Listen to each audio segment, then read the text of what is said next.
चार आने का हिसाब। बहुत समय पहले की बात है। चंदनपुर का राजा बड़ा प्रतापी था। दूर दूर तक उसकी समृद्धि की चर्चाएं होती थीं। उसके महल में हर एक सुख सुविधा की वस्तु उपलब्ध थी, पर फिर भी अंदर से उसका मन अशांत रहता था। उसने कई ज्योतिषी और पंडितों से इसका कारण जानना चाहा। बहुत से विद्वानों से मिला। किसी ने कोई अंगूठी पहनाई तो किसी ने यज्ञ करवाए, पर फिर भी राजा का दुख दूर नहीं हुआ। उसे शांति नहीं मिली। एक दिन भेष बदलकर राजा अपने राज्य की सैर पर निकला।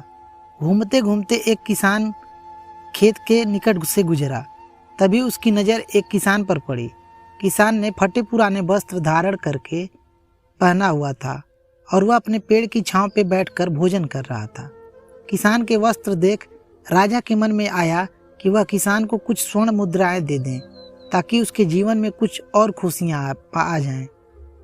राजा किसान के सम्मुख जाकर बोला, मैं एक राहगीर हूँ। मुझे तुम्हारे खेत पर ये 4 स्वर्ण मुद्राएं गिरी मिली हैं। चूंकि यह खेत तुम्हारा है, इसलिए ये मुद्राएं तुम रख लो। किसान बोला, ना सेठ जी, ये मुद्राएं मेरी नहीं है। इसे आप ही रखें या किसी और को दान दे दें।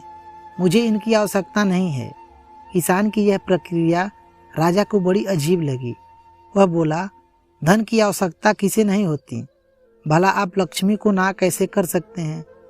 सेठ जी, मैं रोज 4 आने कमा लेता हूँ और उतने में ही प्रसन्न हूँ। किसान बोला, क्या आप सिर्फ 4 आने की कमाई करते हैं और उतने में ही प्रसन्न हैं? यह कैसे संभव है? राजा ने अचरज से पूछा। सेठ जी, किसान बोला, प्रसन्नता इस बात पर निर्भर नहीं करती है कि आप कितना कमाते हैं या आपके पास कितना धन है। प्रसन्नता उस धन के प्रयोग पर निर्भर करती है। तो तुम इन 4 आनों में क्या क्या कर लेते हो? राजा ने उपहास के लहजे से प्रश्न किया।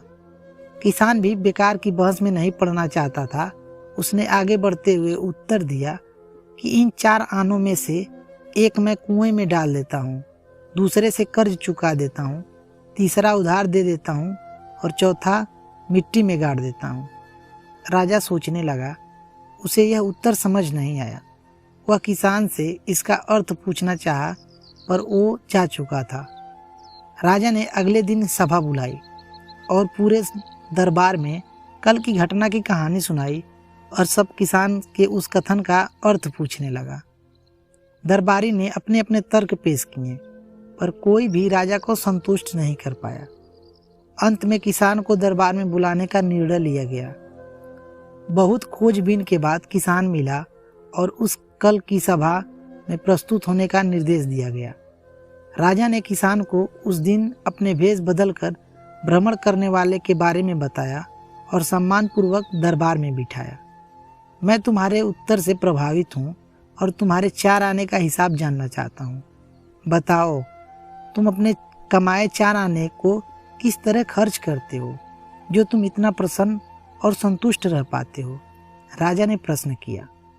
किसान बोला, हुजूर, जैसे कि मैंने बताया कि 1 आना कुआं में डाल देता हूँ, यानी अपने परिवार के भरण पोषण के लिए लगा देता हूँ।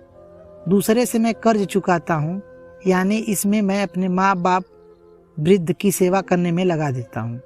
तीसरा मैं उधार देता हूँ, यानी अपने बच्चों की शिक्षा दीक्षा में लगा देता हूँ।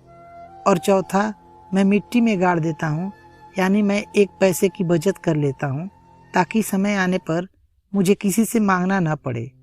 और मैं इसे धार्मिक, सामाजिक या अन्य आवश्यकता कार्यों में लगा देता हूँ। राजा को अब किसान की बात समझ में आ चुकी थी। राजा की समस्या का समाधान हो चुका था।